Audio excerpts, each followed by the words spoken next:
नमस्कार, स्वागत है आपका मैच का श्री चैनल पर। आज हम यूजीसी नेट पेपर 2 विषय हिंदी से संबंधित भक्ति काल का भाग 10 लेकर उपस्थित हैं। तो आज के वीडियो में हम बात करेंगे भक्ति काल के प्रमुख कवि। अगर हम कहें प्रतिनिधि कवि तो ज़्यादा सही होगा। तो भक्ति काल की जो सभी शाखाएं हुई हैं उनके जो प्रतिनिधि कवि हुए हैं उनके बारे में आज हम डिस्कस करेंगे। तो जो प्रमुख कवि हैं, प्रतिनिधि कवि हैं, उनके बारे में, तो उनकी काव्यगत विशेषताएं, उनके जन्म और मृत्यु से संबंधित या फिर उनके रचनाओं की क्या विशेषताएं रही हैं, सभी कुछ आज डिस्कस करेंगे। तो मैं बताना चाहूँगी, अगर अभी तक आपने क्लासेस ज्वाइन नहीं की हैं इससे पहले की, तो आप प्लेलिस्ट में जाकर एक बार जरूर चेक कर लें। प्लेलिस्ट का लिंक आपको डिस्क्रिप्शन बॉक्स में मिल जाएगा। तो चलिए शुरू करते हैं भक्ति काल के प्रमुख कवि से संबंधित आज का टॉपिक। तो सबसे पहले हम बात करेंगे कबीर दास की। तो कबीर का जन्म जब हुआ था तो ऐसे समय में हुआ था जब समाज में बहुत सारी बुराइयां व्याप्त थी। तो जहाँ पे एक तरफ छुआछूत, अंधविश्वास था और रूढ़वादिता थी, तो ये सभी बातें जो थी, और साथ में मुस्लिम और हिंदू में जो आपसी दंगा होता रहता था और जो धार्मिक पाखंड जो था वो भी काफी चरम सीमा पर था। तो इस तरह की जो बुराइयां थी सभी, उन सभी बुराइयों के समय कबीर का जन्म हुआ और कबीर ने अपना जो सामाजिक जो देख की स्थिति उसके आधार पर उन्होंने अपनी रचनाएं लिखी। उसको उनमें एक तरह से जागृत पैदा करने के लिए समाज सुधारक की एक भूमिका इन्होंने निभाई है। तो जहाँ पे उन्होंने अपनी रचनाओं द्वारा जो बुराइयां दूर थी उन सभी को दूर करने का प्रयास किया है। और उन्होंने कभी हिंदुओं को, कभी मुसलमानों को, जो उनकी आडंबर थे उन सभी के बारे में फटकारा भी है। और बाद में कबीर जो भक्त और बाद में कवि थे। तो वैसे तो हमने जो कबीर के बारे में अगर हम आज डिस्कस करेंगे तो उसमें समाज सुधारक उनके बारे में एक अलग पहचान मिलेगी हमें, और उनकी जो शिक्षाएं थी वो भी काफ़ी प्रासंगिक रही हैं। तो देखते हैं इनका जन्म कब हुआ है और सभी कुछ इनसे महत्वपूर्ण जानकारी। तो कबीर का जन्म संवत 1455 यानी सन 1398 में माना जाता है। और कबीर के जन्म से संबंधित भी काफी कुछ विवाद भी हो जाता था। कुछ विद्वान अलग मानते हैं, लेकिन जो सबसे सटीक है वो यही है। और इनके जन्म से संबंधित एक प्रचलित दोहा भी है कि 1455 साल गए, चंद्रवार एक ठाठ ठए, नीलम जी गुड इवनिंग, और जेठ सुदी बरसाइत को पूर्णमासी प्रकट भय। तो ये कबीर का जो, अगर हम उनके जन्म के संबंध में अगर हम याद कर ले तो ये हमारे लिए बहुत ही सही रहेगा। तो इससे पता चलता है कि उनका जन्म 1455 में हुआ था, संवत 1455 में। तो और इनकी मृत्यु के बारे में भी आगे हम डिस्कस करेंगे। तो जेठ सुदी पूर्णिमा यानी सोमवार के दिन विक्रम संवत 1455 में काशी के किसी, ऐसा कहा जाता है कि विधवा ब्राह्मणी के पुत्र से कबीर का जन्म हुआ था, जो इन्हें लहर तारा नामक तालाब के पास फेंक आई थी। तो आगे देखते हैं इनके बारे में। तो जनश्रुतियों के अनुसार कबीर की पत्नी का नाम जो था वो लोई था और उनकी 2 संतानें थी, पुत्र कमाल और पुत्री कमाली। और लेकिन कुछ विद्वान ऐसा कहते हैं कि इनका विवाह नहीं हुआ था। तो इस बात का भी काफी खंडन किया गया है कि इनका विवाह हुआ भी था या नहीं। और अगर लालन पालन की बात करें तो इनका लालन पालन जो अली और नीरू जुलाहा जो थे, उनकी पत्नी जो अली कहें या फिर नीरू जुलाहा जो, और उनकी पत्नी थी नीमा, उनके द्वारा इनका लालन पालन किया गया था। और कबीर स्वयं को जुलाहा मानते थे और कुछ ऐसे, और अक्खड़पन के कारण जुलाहा होने पर गर्व भी करते थे। तो जैसे तू ब्राह्मण मैं काशी का जुलाहा, बुझहु मोर ज्ञाना। तो इस तरह से बूझहु मोर ज्ञाना, तो इस तरह से इन्होंने अपने जुलाहा होने का कुछ उस तरह से लिखा भी है।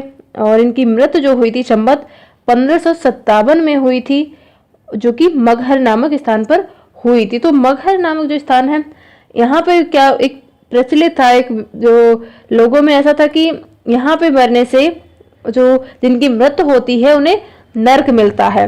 तो वो ये जो विवाह, जो एक अंधविश्वास कहें, इसको भी समाप्त करना चाहते थे। अपनी मृत्यु के साथ उन्होंने मृत्यु के द्वारा उन्होंने लोगों को ये इस अंधविश्वास से भी बाहर निकलने का एक उन्हें प्रेरणा दी और इन्होंने मगहर जाकर अपना शरीर त्यागा।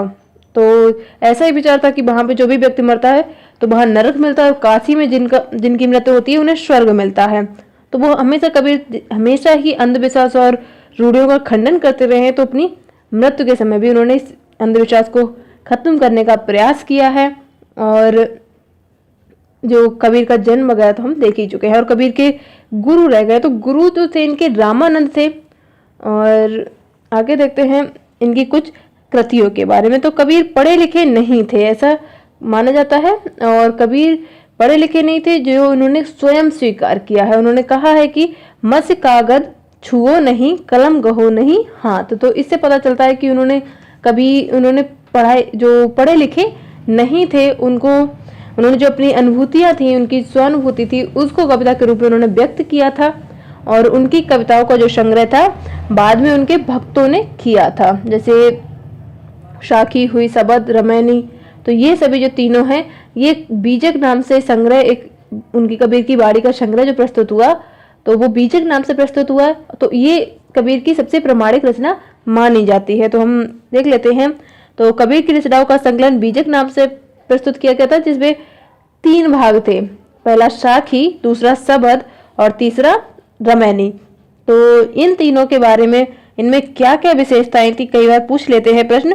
तो शाखी की विशेषताओं की अगर हम बात करें तो ये दोहा छंद में लिखी गई है और कबीर की शिक्षाओं एवं सिद्धांतों का इसमें विवेचन किया गया है। इसकी विषय वस्तु कबीर की शिक्षा और सिद्धांत ही रहे हैं। तो जो उन्होंने उपदेश दिए हैं या आध्यात्म संबंधी जो उनकी रचनाएं हैं वो साखी में हैं।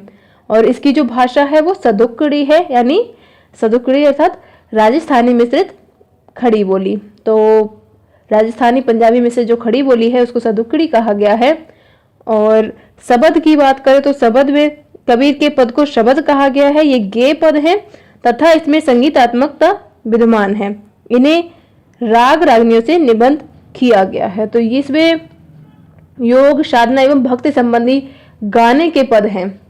और रमैनी की बात करें तो रमैनी की रचना चौपाइयों में की गई है और कबीर के रहस्यवाद एवं दार्शनिक विचारों की इसमें अभिव्यक्ति हुई है। तो इसमें मुख्यतः हमें ये ध्यान रखना है कि रमैनी में दार्शनिक विचार हैं और रमैनी और शबद जो है ये गेय पद दोनों रहे हैं। बाकी बीजक का ये महत्वपूर्ण जो अंश है वो रमैनी ही है। प्रतिमा जी गुड इवनिंग। तो अगर बीजक की बात करें, इन तीनों का जो संग्रह प्रस्तुत हुआ है वो कबीर की बाड़ी का संग्रह अगर कभी पूछ लिया जाता है तो वो बीजक नाम से प्रस्तुत हुआ था और ये प्रमाणिक रचना मानी जाती है। और इसका संग्रह उनके शिष्य जो थे धर्मदास ने किया था 1464 ईस्वी में। तो ये कबीरपंथी जो भी हैं उनका एक धर्म ग्रंथ है। और धनौती मठ जो है उनका बीजक प्राचीनतम ग्रंथ है। तो बीजक का सर्वप्रथम रमैनी, उसके बाद फिर शबद और अंत में शाखियां हैं बीजक में। तो इस तरह से इसको संकलित किया गया है। तो सबसे अगर महत्वपूर्ण अंश की बात करें तो वो रमैनी ही होगा, क्योंकि इसमें 7 चौपाइयों के बाद एक दोहा संकलित किया गया है। और इसमें कबीरपंथी जो संप्रदाय है, साखी कहते हैं इसको, कबीरपंथी संप्रदाय जो है वो इसे साखी कहते हैं। और जो इसमें बीजक की जो टीकाएं लिखी गई हैं कुछ इसके बारे में, वो हजारी प्रसाद द्विवेदी के अनुसार इनकी कई टीकाएं लिखी गई हैं। जो टीकाएं जो सबसे ज़्यादा प्रसिद्ध हुई हैं वो त्रिज्या टीका है और जिसे पूरनदास जी ने लिखा था, और महाराज विश्वनाथ सिंह जू देवी की टीका जो कि बनारस से प्रकाशित हुई थी। ये कुछ बीजक की टीकाएं हैं। और कबीर ग्रंथावली भी आगे शायद इसमें दी गई हो तो नहीं है, बाकी काव्यगत विशेषताएं देते हैं। तो कबीर ग्रंथावली की अगर हम बात करें तो नागरिक प्रचारणी सभा काशी द्वारा संवत 1985 में प्रकाशित और डॉक्टर श्याम सुंदर द्वारा संपादित की गई थी कबीर ग्रंथावली। वो भी महत्वपूर्ण हो जाती है। और कबीर की बाड़ी की सबसे प्राचीनतम प्रति 1561 और 1881 की है। संवत है ये, ध्यान रखें। इसी के आधार पर डॉक्टर श्याम सुंदर दास ने कबीर ग्रंथावली का संपादन किया है। और आगे बात करें कबीर की काव्यगत विशेषताओं की, तो उनकी जो रचनाएं हुई हैं उनके आधार पर या उनकी रचनाओं की क्या विशेषता रही हैं उन सभी को हम डिस्कस करते हैं। तो इन्हें सबसे पहले निर्गुणोपासना। तो इनकी विशेषता यही रही है कि कबीर निर्गुणोपासक थे और वे ईश्वर के निर्गुण और निराकार रूप को मान्यता देते थे। तो उन्होंने जो उनका मानना यह था कि ब्रह्म जो है वो घट घट के वासी हैं, अजन्मा है और निराकार एवं निर्गुण है। और उन्होंने कुछ लिखा भी था कि जाके मुँह माथा नहीं, न रूप कुरूप, पोहु वास्ते पातरा, ऐसा तत्व अनूप। और जो एक उन्होंने उनका एक कुछ पंक्ति थी कि जो उन्होंने जिससे उसे पता चलता था कि ईश्वर सभी जगह व्याप्त है, सर्वव्यापकता के बारे में पता चलता था कि लाली मेरे लाल की, जित देखूं तित लाल, लाली देखन मैं गई, मैं भी हो गई लाल। तो ये कबीर ने कुछ लिखा था। तो और कबीर ने राम का नाम भी लिया है, लेकिन उनके जो राम थे वो दशरथ के पुत्र नहीं थे, वे परम ब्रह्म परमात्मा को राम कहते थे। और जैसे दशरथ सुनते हूँ लोक बखाना, राम नाम का मर्म है आना। ये काफी बचपन से ही सुनते आते हैं ये सभी चीजें, तो सॉरी, तो ये हमें ध्यान रखनी है। और अब बात करें ज्ञान का उपदेश, तो कबीर की जो भी रचनाएं थी वो कबीर वैसे ज्ञान मार्गी कवि थे। तो इनकी जो रचनाएं थी वो ज्ञान योग साधना को ही वे ईश्वर की प्राप्ति का मार्ग मानते थे। और उनके अनुसार गुरु के द्वारा दिए ज्ञान से ही साधक जो है वो ईश्वर की प्राप्ति कर सकता है। तो इन्होंने गुरु की महत्ता भी बताई है आगे। तो जैसे कबीर के काव्य में हम बार बार पढ़ेंगे कि सतगुरु को ईश्वर से बड़ा माना गया। उन्होंने जैसे उन्होंने लिखा था कि गुरु गोविंद दो खड़े, काके लागू पाए, बलिहारी गुरु आपने, जिन गोविंद दियो बताए। तो ये जो उनकी रचना है, तो इसके आधार पर हम समझ सकते हैं कि उन्होंने हमेशा बताया है कि ईश्वर की पहचान कराने वाला ही गुरु है, और इसीलिए गुरु का स्थान ईश्वर से भी बड़ा हो जाता है। और साधक को साधना पर जो उन्होंने अग्रसर करते हुए उन्होंने गुरु का मार्ग जो है, गुरु का मार्गदर्शन जो है वो बहुत ही महत्वपूर्ण हो जाता है सभी के लिए। और समाज सुधार की भावना, तो कबीर अपने समय में सबसे श्रेष्ठ समाज सुधारक रहे हैं। और उन्होंने काफी सारी अंधविश्वासों का या रूढ़वादियों का सभी का डटकर विरोध किया है। और उन्होंने हर तरह से जो बाहर आडंबर था उसका खंडन किया, और जाति पात या ऊंच नीच जो है उस भावना का भी इन्होंने विरोध किया था। तो जैसे हमने जब पढ़ा था कबीर के बारे में, बाकी इनकी कुछ पंक्ति देख लेते हैं जिससे हमें अच्छे से समझ आ जाए कि ऊंच कुल का जन्मिया, करनी ऊंच न होए, और सुबरन कलश सुरा भरा, साधु निंदत सोए। तो इसका अर्थ है कि जाति और ऊंच नीच की भावना का विरोध करते उन्होंने सभी समाज में सभी के बीच जो एक समान भावना का विकास करने का प्रयास किया था।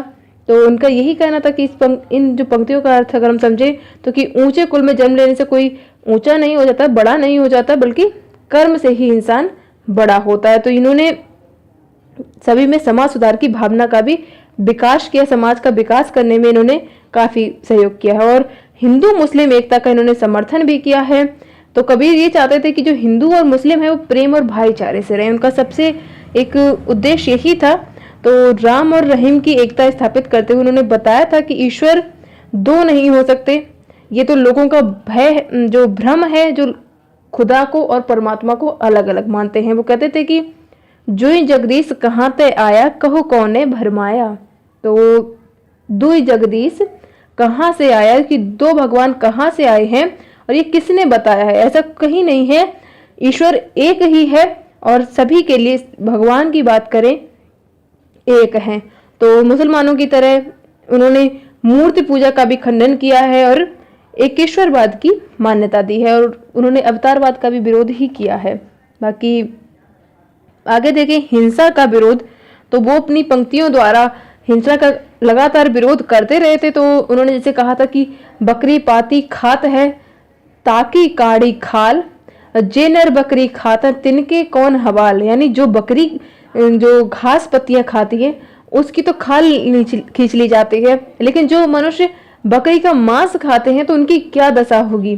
तो इस तरह से उन्होंने लोगों को एक जागृत करने का प्रयास किया कि हिंसा ना करें, कि बकरी पाती खात है ताकि काढ़ी जाल खाल, और जे नर बकरी खात हैं तिनके कौन हवाल। और बाकी रहस्यवादी भावना भी थी इनकी रचनाओं में, कि कबीर ने कुंडलियां लिखी हैं, कुंडलियों योग की जो पारिभाषिक शब्दावली का प्रयोग किया है, और हठयोग साधना का वर्णन किया है। तो इन्होंने लिखा था कि अवधु गगन मंडल घर कीजे, अमृत झरे सदा सुख उपजे, बंक नाले रस पीछे। तो इसमें दूसरी तरफ उन्होंने ये भी लिखा था कि दुल्हन गावो मंगलचार मोरे घर आए हो राजा राम भरतार। ये मैं सारे जो आपको दो है उनकी पंक्तियां इसीलिए बताती जा रही हूँ कि कहीं पे अगर ऐसे आते हैं, कहते हैं कि मिलान करें तो हमें याद रहे, सुनी हुई बात अधिक याद रहती है। और चलिए, तो इसमें उन्होंने एक तरफ से जैसे उन्होंने अपना जो साधना के जो एक बढ़ावा दिया है, साधना को ध्यान के लिए प्रेरित किया है लोगों को, वहीं दूसरी ओर उन्होंने जो दाम्पत्य प्रेम के प्रतीक रहे हैं आत्मा परमात्मा के मिलन का भी उन्होंने विवाह के रूप में वर्णन किया था, जो कि दुल्हन गावो मंगलचार या मोरे घर आए हो राजा राम भरतार, यानी आत्मा और परमात्मा के मिलन का उन्होंने एक आनंद विवाह के सांग रूपक द्वारा दिखाया था। और भाषाओं का मिश्रण तो उनकी रचनाओं में मिलता ही है। कबीर की भाषा सदुखड़ी थी, जो कि क्योंकि उसमें अनेक भाषाओं के शब्दों का मिश्रण था। अरबी, फारसी, पंजाबी, राजस्थानी, भोजपुरी, ब्रजभाषा, अवधी, खड़ी बोली के सभी शब्द उनकी रचनाओं में मिल जाते थे। तो उनकी भाषा पंचमेल खिचड़ी कही जाती है और हजारी प्रसाद द्विवेदी ने उन्हें बाड़ी का डिटेक्टर कहा ही है। आगे हम बात करेंगे जो भी इनके बारे में विद्वानों ने कहा है। तो और बात करें तो प्रतीकात्मकता, तो प्रतीकात्मकता से अर्थ ये है कि उन्होंने अपनी काव्य रचनाओं में अनेक प्रतीकों का प्रयोग किया है, जैसे दीपक दिया तेल भर बाती दी अघट और पूरा किया बिसाहुड़ा बहुर न आबो हट। तो ये उनका इसका अर्थ ये था कि दीपक हृदय का प्रतीक है। यहाँ पे जो अगर हम देखें प्रतीकात्मक रूप से तो दीपक जो है वो हृदय का प्रतीक है और तेल प्रभु की भक्ति है और ज्ञान की बत्ती है और संसार ही हार्ट का प्रतीक है। तो इस तरह से उन्होंने अपने रचनाओं में काफी प्रतीकों का प्रयोग करके, बहुत सुंदर प्रयोग करके इनको समृद्ध किया है। और छंद एवं अलंकार यथा स्थान उपयोग, तो अगर हम बात करें तो कबीर को छंद शास्त्र की जो औपचारिक जानकारी नहीं थी, तो उन्होंने दोहा छंद का प्रयोग किया है अपनी साखियों में और पदों का प्रयोग किया है शब्द में और रोमैनी चौपाई छंद में लिखी है। तो इस तरह से हम कह सकते हैं उन्होंने प्रयोग किया था, लेकिन उन्हें औपचारिक जानकारी इसकी नहीं थी, लेकिन उन्होंने प्रयोग बहुत अच्छे से किया है। और अलंकार भी, जो अलंकार का भी उन्होंने कोई वैसे जहाँ पे स्थान पे प्रयोग करना होता था वहाँ पे वो प्रयोग करते थे, जैसे रूपक है या उपमा या उत्प्रेक्षा या विरोधाभास, तो ये सब उनकी रचनाओं में हमें देखने को मिल जाते हैं। ये कबीर के बारे में कुछ तो उनकी काव्यगत विशेषताएं हैं। और वैसे कबीर की जो भक्ति भावना है, तो अगर उसकी बात करें तो कबीर निर्गुणोपासक भक्त थे। उनकी भक्ति जो थी एक उच्च कोटि के साधक की सच्ची साधना मानी जाती है। और हजारी प्रसाद द्विवेदी ने लिखा है कि कबीर की भक्ति के संबंध में लिखा है कि कबीर की भक्ति वाणी की वह लता है जो योग क्षेत्र में प्रेम का बीज पड़ने से अंकुरित हुई है और उसका विकास स्वानुभूति का आलंबन पाकर हुआ है। और कबीर की भक्ति भावना के अगर हम अलग पक्ष देखें तो उनकी भक्ति नारदी भक्ति कही जा सकती है। और उन्होंने कबीर ने स्वयं लिखा था कि भगत नारदी मगन शरीरा यह विधि भव तिर कहे कबीरा। तो इस तरह से उन्होंने स्वीकार किया था। और नवदा भक्ति भी उनकी रचनाओं में मिलती है और कबीर की निर्गुण भक्ति भी हमें वो तो पता ही है सभी को।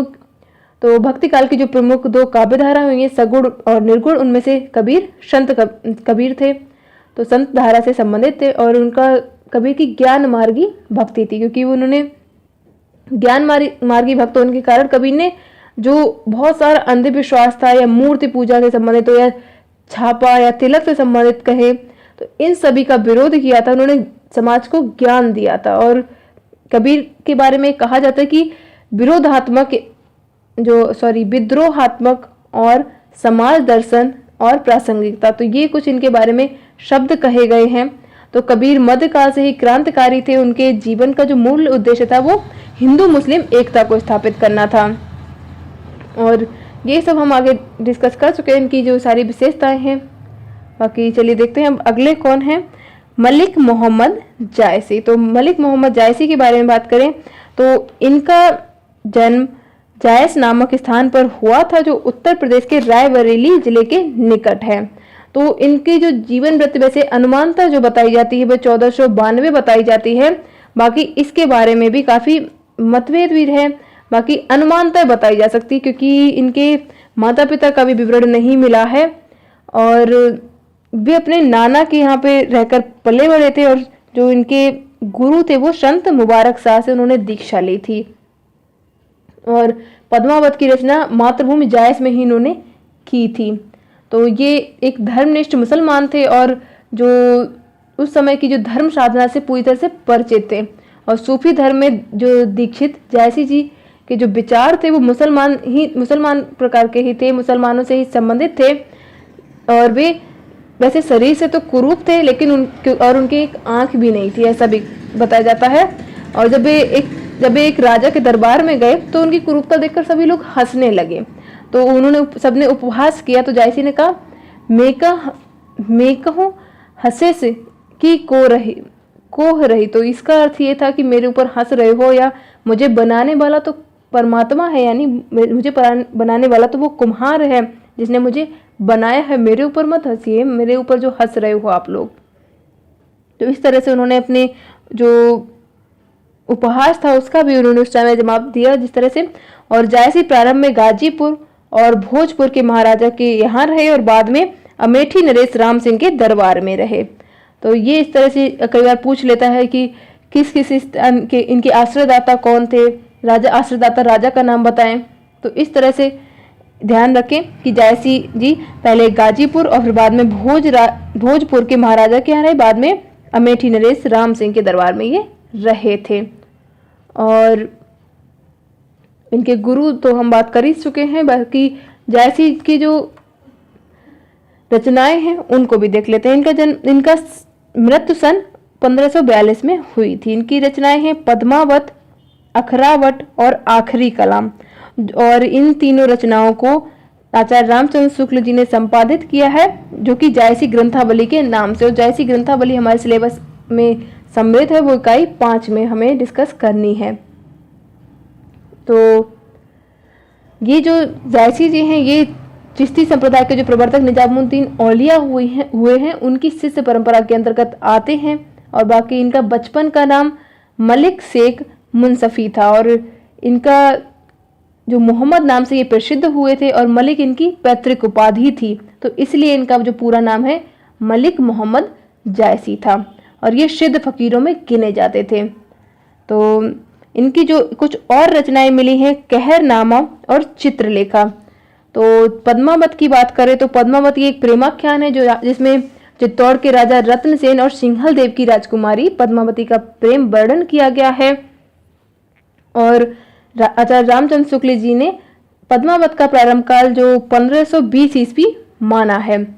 और अगर बात करें इसका जो बंगाल में जो पद्मावत का एक बंगाल अनुवाद भी प्रकाशित हुआ था, जो कि आलो उजाला नाम से एक कवि ने करवाया था। तो इस तरह से पद्मावत के कई नाम हमें मिल जाते हैं कि पद्मावती, पद्मावत और पद्मावत करके भी एक शब्द मिल जाता है। तो इस तरह से इसके अलग अलग नाम थे। और अखरावट की बात करें तो ये 12 खड़ी प्रणाली में रचित ये रचना है। तो इसमें 2 प्रकार के पद हैं, एक तो क्रमानुसार पद अंकित किए गए हैं, दूसरे अक्षर क्रमानुसार रहे थे। जैसे इसमें जो पद है इसमें गुरु शिष्य संवाद की प्रधानता रही है। तो ये अक्षर ज्ञान से संबंधित रचना है और इसमें इसका जो विषय अगर कहें तो आध्यात्मिक विचारधारा है, जिसमें इसमें जीव, ब्रह्म, सृष्टि, गुरु और धर्माचार से ये संबंधित है। और इसमें शुक्ल जी के अनुसार इसमें एक एक अक्षर को लेकर सिद्धांत संबंधी तत्वों से भरी चौपाइयाँ की गई हैं। और आखिरी कलाम की बात करें तो ये सूफी सिद्धांतों से संबंधित ये ग्रंथ है, जिसमें सांप्रदायिक दृष्टि से ये बहुत ही महत्वपूर्ण हो जाता है। इसमें ईश्वर स्तुति और फिर आत्म परिचय देते हुए जो जायसी जी ने गुरु की स्तुति की है, बाद में प्रलय के दृश्य हैं इसमें। और शुक्ल जी के अनुसार अगर इसमें बात करें इसकी रचना के बारे में तो फारसी अक्षरों में छपी एवं बाबर के समय में लिखी हुई ये आखिरी कलाम रचना का समय 1528 है। तो ये कुछ इनके बारे में महत्वपूर्ण जानकारी थी। और बाकी जो चित्ररेखा इनकी रचना है तो ये एक विशुद्ध रूप से प्रेम प्रधान साहित्यिक रचना है, इसमें सूफी भावना का प्रवेश नहीं हुआ है।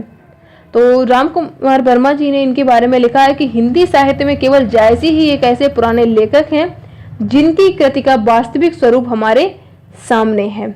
तो ये कुछ महत्वपूर्ण जानकारी है जायसी जी की कृतियों के बारे में। अब इनकी कृतियों की कुछ काव्यगत विशेषताएं देख लेते हैं, क्या क्या इनकी रचनाओं की विशेषता रही है। तो ये प्रेम मार्गी कवि रहे हैं। जायसी की जो प्रेम पद्धति रही है, अगर हम पद्मावत देखें तो पद्मावत में विरह वर्णन भी है, प्रेम पद्धति का भी प्रयोग किया गया है।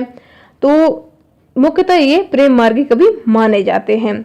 और वे भी ये भी जो थे ये निर्गुण निराकार ईश्वर को ही मानते थे, जिसे वे प्रेम द्वारा प्राप्त करना चाहते थे। इनका भी मत यही था कि ईश्वर घट घट में वासी हैं और निर्गुण हैं। तो इस तरह से उन्होंने सिर्फ यही बताया था कि प्रेम द्वारा ही ईश्वर को प्राप्त किया जा सकता है। और प्रेम मार्ग के जिस सिद्धांतों का प्रतिपादन भी जायसी ने जो रतन सेन और पद्मावती की प्रेम कथा लिखी है उसके माध्यम से किया ही है पद्मावत में। और रतन सेन को प्रेमी यानी जीवात्मा और पद्मावती को प्रेमिका यानी परमात्मा के रूप में उन्होंने कल्पित किया है। तो ये ध्यान रखें, इसमें लौकिक एक प्रेम कथा के माध्यम से अलौकिक प्रेम की व्यंजना की गई है। और श्रृंगार वर्णन की प्रमुखता रही है। तो कवि जायसी की जो रचनाएं थी पद्मावत, उसमें हम अगर देखें तो श्रृंगार रस का ही पूरा ग्रंथ है। इसमें श्रृंगार के दोनों पक्षों का उचित वर्णन किया गया है, प्रयोग किया गया है, प्रमुखता से उसका प्रयोग किया गया है, चित्रण किया गया है। और अगर पद्मावती की, जैसे इन्होंने लिखा था कि पद्मावती के काले केश चंद्रमा जैसे गोरे मुख पर कितने आकर्षक लग रहे हैं। तो इनकी कुछ एक रचना थी, बहुत सारी पंक्ति थी कि शशिमुख अंग मलय गिरी भाषा और नागन झांपी लीन चहु पासा। तो ये इन्होंने कुछ रचना ये कहा था पद्मावती के बारे में। और अगर वियोग श्रृंगार की बात करें तो जायसी ने नागमती का जो वियोग वर्णन किया है 12 मासे के माध्यम से किया था। तो जो कि इसमें 12 वर्ष में होने वाले प्राकृतिक व्यापारों का उल्लेख मिलता है और उसमें बिरहड़ी की जो चिंताएं हैं, मनोव्यथा है, उसका चित्र प्रस्तुत किया था। तो एक उसकी वो लाइन देख लेते हैं कि कार्तिक शरद चंद्र उजियारी जग शीतल हो बिरह जारी। तो यानी जो कार्तिक के महीने में भी शरद ऋतु की चांदनी है, लेकिन ये जो बिरहड़ी है उसके अंदर जो बिरह की आग जल रही है। और भी इनकी काफी कुछ, हम जो ये जो मुख्यतः इनकी पंक्तियां हैं जो आती हैं बार बार, उनको एक अलग से बाद में याद करने के लिए आपको दे देंगे। तो और है इसमें रहस्य भावना। तो इनकी जो वर्णन था उनकी रचनाओं में रहस्यवादता भी हमें काफी मिलती है। तो जैसे इन्होंने जायसी ने जहाँ पे सिंगलगढ़ का वर्णन किया है, तो वहाँ मूल कथा के साथ साथ उन्होंने कुंडलिनी योग का भी संकेत दिया है। जैसे अगर हम देखें नौ पौरी पर दसम द्वारा तहीं पर बाज राज घरियारा। तो ये कुछ उन्होंने लिखा था। और जैसे कि काव्य में हम बात करें तो भावात्मक रहस्यवाद का वर्णन हर जगह मिलता है, अधिकतर मिलता है। तो उन्होंने पद्मावती का सौंदर्य चित्रण जो किया था वो था कि नयन जो देखा कंबल सा और निर्मल नीर शरीर, हंसत जो देखा हंस भा दसन ज्योति नग हीर। तो इस तरह से उन्होंने रहस्यवाद और रमणीयता और भावुकता का भी समावेश किया था। और लोक जीवन एवं लोक संस्कृति का चित्रण की बात करें तो इन्होंने पद्मावती की पद्मावत जो रचना है इनकी, उसमें इन्होंने जो एक रचना, भले ही उन्होंने उससे सूफी मुसलमान कवि थे उन्होंने की हो, लेकिन उन्होंने उसमें लोक में हिंदू रीति रिवाज थी जो लोक समाज में व्याप्त थी, लोगों में व्याप्त थी, उनका लोक जीवन का एक सुंदर चित्रण किया है इन्होंने। हिंदू संस्कृति का, लोक जीवन का और हिंदू रीति रिवाजों का, सभी का बहुत सुंदर चित्रण किया है। ये भले ही मुसलमान कवि थे, लेकिन तो इसमें दीपावली का बात करें या होली का वर्णन हो या फिर ईद बकरीद का नहीं किया है उन्होंने। तो इससे हमें पता चलता है कि इनकी जो लोक संस्कृति का इन्होंने बहुत ही सुंदर सटीक चित्रण किया है। तो हिंदुओं की जो मान्यताएं रही हैं, और उसमें राम, इनकी रचनाओं में हम देखें तो राम, रावण, कंस, अर्जुन आज सभी का उल्लेख मिल जाता है। ना कि अगर हम कहें कि अगर ये मुसलमान कवि तो केवल उन्होंने मुसलमान से ही संबंधित अपने धर्म की ही बातें की होंगी, ऐसा कुछ नहीं मिला है।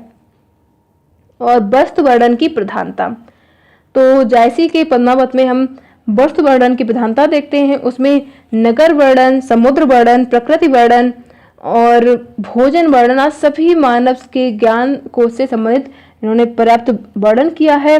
और अन्य देखें सूफी प्रभाव।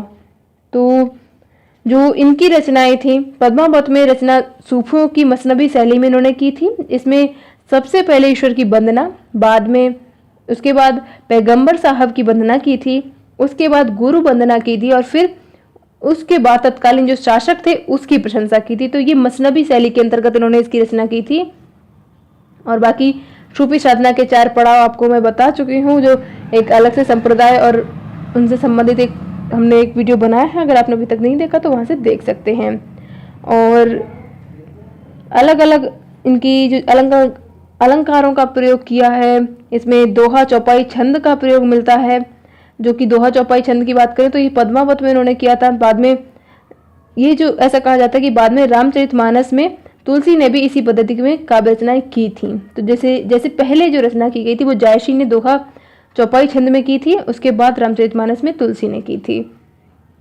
और शैली जो बात है तो शैली तो मसनबी शैली रही है और उन्होंने प्रबंध शैली को भी अपनाया है। पद्मावत जो रचना है, महाकाव्य जो है, इसमें उन्होंने प्रबंध शैली की ये रचना है। और अगर बात करें सूरदास की, तो सूरदास का स्थान अपने आप में बहुत महत्वपूर्ण हो जाता है जब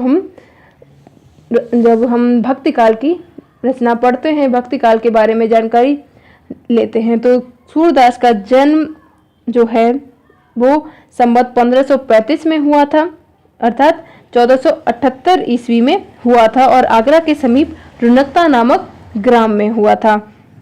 और ये सूरदास मथुरा के गौ तट पर रहते थे और इनके गुरु का नाम वल्लभाचार्य था। तो ये हमें ध्यान रखना होता है कि गुरु का नाम क्या था। कई बार प्रश्न ऐसे आते हैं कि गुरु का नेम बताएं या फिर ये कहाँ पर रहते थे, तो हमें ये सभी महत्वपूर्ण जानकारी भी ध्यान रखनी होगी। और इनका जन्म से संबंधित अगर बात करें तो ये हमें थोड़ा सा कहीं कहीं अलग अलग मिल जाता है, अलग रचनाओं में कुछ रचनाकार अलग प्रयोग करते हैं, बाकी जो सबसे सटीक वो होगा वो यही होगा। और देखते हैं इनका सूरदास की मृत्यु मथुरा के निकट पारसोली नामक ग्राम में संवत 1640 अर्थात 1583 ईस्वी में हुई थी। तो ये इनकी जन्म और मृत्यु से संबंधित है। बाकी इनकी रचनाओं की बात करें तो इन्होंने इनकी रचनाएं जो हैं, जो रचित ग्रंथ हैं, सूर सागर, सूर सारावली और साहित्य लहरी हैं। तो इनकी जो रचनाओं में सूर सागर की क्या विशेषता रही है? सूर सागर का वर्ण विषय का आधार श्रीमद् भागवत और भक्ति को भव्य एवं उद्दांत रूप में चित्रित करते समय श्रृंगार एवं माधुर्य का वर्णन सूरदास ने ब्रजभाषा में किया है। तो ये सूर सागर में जो कुछ पद मिलते हैं, ये लगभग 5000 के आसपास पद हैं, ऐसा माना जाता है। और सूर सारावली में विद्वानों ने इस ग्रंथ को विवादास्पद माना है। बाकी इसमें सूर सारावली में 1103 पद हैं। और इसे शैली इसकी जो रही है, विषय वस्तु रही है या भाषा या भाव, सभी दृष्टि से ये जो सूरदास की एक प्रमाणिक रचना कही जा सकती है। तो इसके संग्रहकर्ता ने ये लिखा है कि ये रचना सूर की है तथा ये सूर सागर का सार है। उनके पदों की अनुक्रमण का है, परंतु दोनों के मिलान से ये स्वतंत्र ग्रंथ स्पष्ट होता है। और अनेक पद जो सूरदास में ना होने नहीं है, उनका भी इसमें समन्वय मिलता है। और एक है साहित्य लहरी। तो इस कृत में सूरदास के दृष्टकूट पद संकलित हैं, जिनकी संख्या 118। ये छोटी रचना है और भारत के प्रसंग भी साहित्य लहरी में सम्मिलित हैं। तो इसमें जो अगर पद की बात करें तो दृष्टकूट पद हैं जो, और रामचंद्र शुक्ल जी ने ऐसा माना है कि ये भी विद्यापति का ही इन्होंने अनुकरण किया है, जैसे सारंग शब्द वगैरह इनका प्रयोग किया है। तो इस तरह से सूरदास के बारे में रामचंद्र शुक्ल जी का ये कथन है। और इनकी काव्यगत विशेषताओं की बात करें तो सगुण के उपासक हैं। ये सूर ने जो उपासना की थी वो सगुण और साकार रूप की थी कृष्ण के, और इन्होंने ईश्वर के जो वर्णन किया था।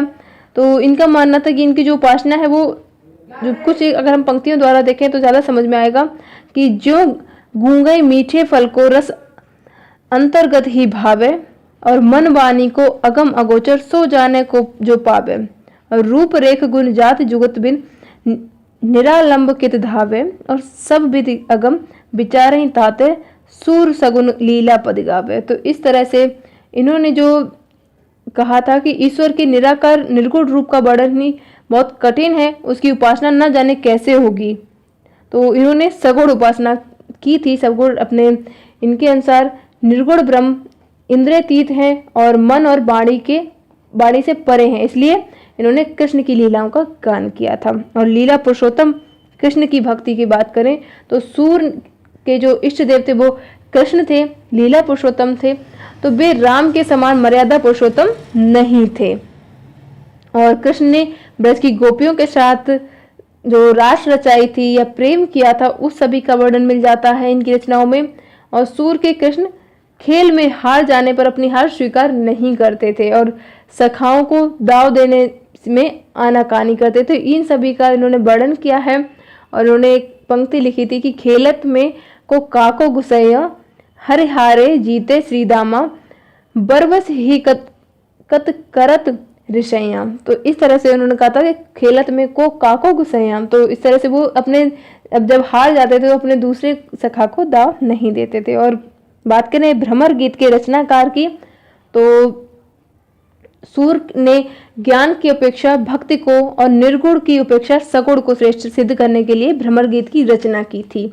और इसमें नंदगांव में मथुरा नंद जो थे वो नंदगांव में पहुंचकर मथुरा पहुंचे। जो उद्धव जो थे उनको भेजा था कृष्ण ने गोपियों को समझाने के लिए, लेकिन उद्धव ने गोपियों को समझाया कि वे कृष्ण की प्रेम प्रधान भक्ति छोड़कर निर्गुण ब्रह्म की लगन लगाएं, लेकिन गोपियों ने अपने सरल तर्कों से उद्धव को निरुत्तर कर दिया था। उन्होंने कुछ कहा था, एक पद हमें उदाहरण देते हैं, तो निर्गुण कौन देश को बासी मधुकर हंस समझाओ सोए दे बूझत सांच न हांसी। तो इस तरह से उन्होंने निर्गुण कौन देश को बासी मधुकर हंस समझाए सोह दे बूझत सांझ न हांसी। तो इस तरह से उन्होंने गोपियों ने उत्तर दिया था उद्धव को।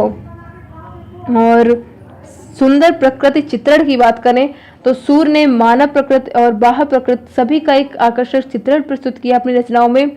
और कृष्ण के मौत चले जाने पर भी प्रकृति की जो छटा थी वो पहले जैसी ही थी इनकी रचनाओं में। बाकी विरह व्याकुल गोपियों को जो प्रकृति का जो रूप है पीड़ादायक लगने लगा था, उसका इन्होंने वर्णन किया था कि मधुकर तुम कत रहत हरे विरह वियोग श्याम सुंदर के ठाड़े कत न जरे।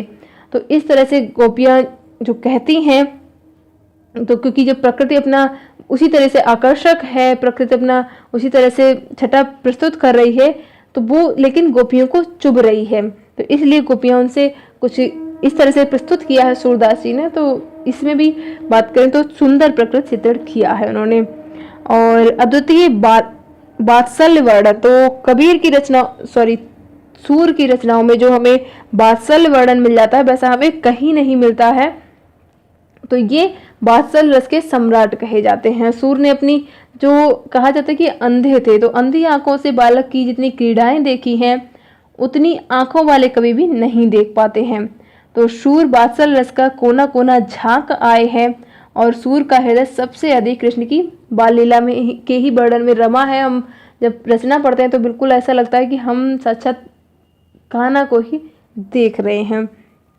और रस प्रधान कविता, तो एक जो पंक्ति अगर हम बात करें जो इसकी वात्सल्य वर्णन की, तो ज़्यादा समझ में आएगा कि जशोदा हर पालने झुलावे और हल रावे दुलराई मल्हावे जोई सोई कुछ गावे। तो इस तरह से सूर ने वात्सल्य के संयोग और वियोग दोनों पक्षों का चित्रण किया है। सूर का हृदय सबसे अधिक जो था वो बाल कृष्ण के वर्णन में ही उनको ज़्यादा खुशी मिलती थी। और रस प्रधान कविता जो उन्होंने लिखी है, प्रधान रस श्रृंगार ही रहा है उनकी रचनाओं में। और आचार्यों ने जो श्रृंगार रस के स्थायी भाव को जो रति के 3 भाग किए हैं, जैसे देवता विषयक रति, कांता विषयक रति और संतान विषयक रति 3 भाग किए हैं। तो देवता विषयक रति जो है भक्ति में परिवर्तित होती है, तो और कांता विषयक रति जो होती है वो श्रृंगार रस में बनाती है, और संतान विषयक रति जो वात्सल्य रस की अनुभूति कराती है। तो इसी में सूरदास जी ने अपनी रचनाएं लिखी हैं। तो सूरदास की रचनाओं वैसे बात करें तो तीनों रूप इसमें देखे जा सकते हैं, और जहाँ पे संयोग और वियोग दोनों पक्ष भी इनकी रचनाओं में हमें दिखते हैं, जैसे हरिमुख निरखत नैन भुलाने, ये मधुकर रस पंकज लोभी, ताहे तय न उड़ाने। तो ये संयोग श्रृंगार है इसमें। और वियोग श्रृंगार की बात करें तो अखियां हरि दर्शन की भूखी, सूर सिकत हट नाव चलावत, ये नदियां हैं सूखी। तो इस तरह से हमें दिख जाता है कि इसमें रस योजना भी काफी प्रचुर मात्रा में प्रयोग की गई। और जन साधारण की भाषा जो है तो ब्रज भाषा वहां पे प्रचलित थी। जो ब्रज क्षेत्र में की रचनाएं लिखी हैं उन्होंने, तो वहां पे सूरदास के जो इष्ट थे वो कृष्ण थे, तो और उनकी लीला भूमि ब्रज रही है, तो सूर भी जीवन भर ब्रज में ही रहे थे। और इस कारण से जो ब्रज क्षेत्र में जो भाषा प्रचलित थी ब्रज भाषा, उन्हीं में ही सूर ने रचनाएं की हैं। ये कह सकते हैं कि उनकी व्यवस्था रही हो या उनकी जो प्राथमिकता रही है वो ब्रज भाषा ही रही है। तो उन्होंने जन साधारण जो भाषा थी उसी में ही अपनी रचना लिखी है। और अलंकारों का विवेचन इस तरह से कि सूर काव्य शास्त्र के पंडित थे, तो इन्होंने साहित्य लहरी में उन्होंने अलंकारों का एक अलग ही विवेचन किया है। अगर हम उपमा की बात करें या रूपक, उत्प्रेक्षा, तो इन्होंने सभी से संबंधित कहीं ना कहीं प्रयोग किया है। जैसे रूपक में जोग ठगोरी ब्रज न बिकहे, और उपमा जो है तो सुनत ही जोग लगत ऐसो अल जो करो ककरी। तो इस तरह से उन्होंने उपमा का प्रयोग किया है, रूपक का प्रयोग किया है। उत्प्रेक्षा की तो कि मानो नील माट तय काढ़े ले जमुना जो पुखारे। तो इन्होंने सभी अलंकारों का प्रयोग किया है। तो हम अगर एक पूरा इनकी विशेषताओं का देखें तो उनके जैसी जो साफ ब्रज भाषा का प्रयोग हिंदी में किसी कवि ने नहीं किया है। तो वे ब्रज भाषा के सर्वश्रेष्ठ कवि कहे जा सकते हैं। और राधा कृष्ण का प्रेम का वर्णन हो या कृष्ण की लीलाओं का वर्णन हो या गोपियों की विरह वेदना का वर्णन हो, सभी कुछ सूरदास ने बहुत ही सफलतापूर्वक किया है। और श्रृंगार और वात्सल के तो वो सम्राट कहे ही जाते हैं।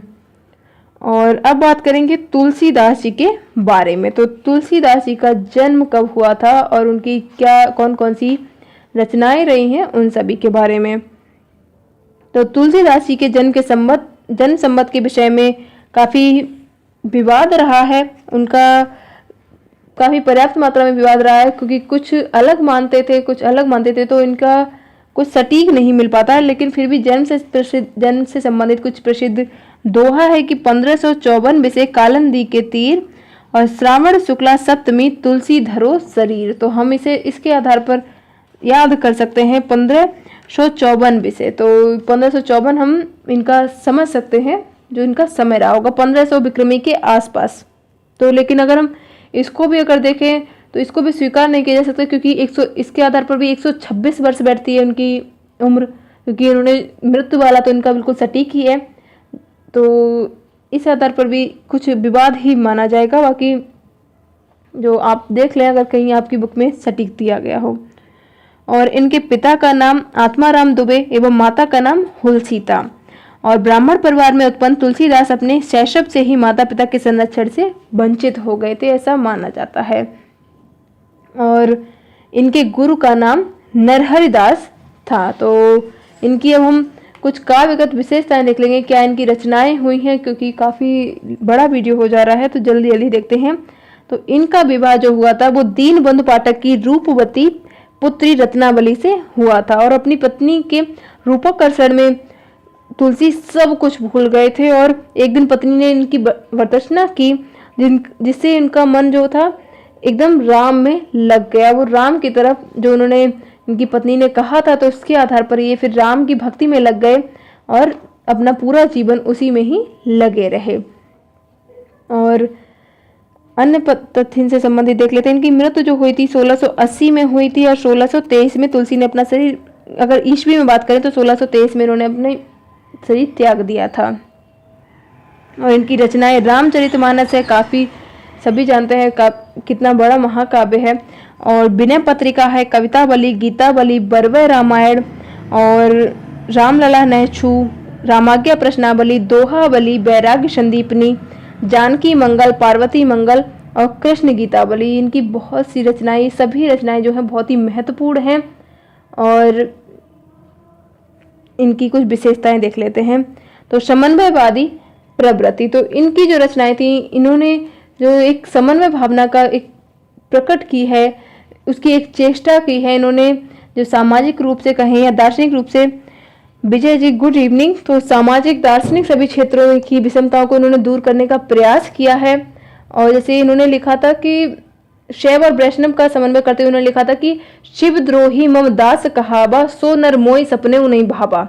और इसी तरह से उन्होंने निर्गुण और सगुण का भी जो एक समन्वय कराते हुए लिखा था कि ज्ञान ही भगत नहीं कुछ भेदा, उभय हरई भव संभव खेदा।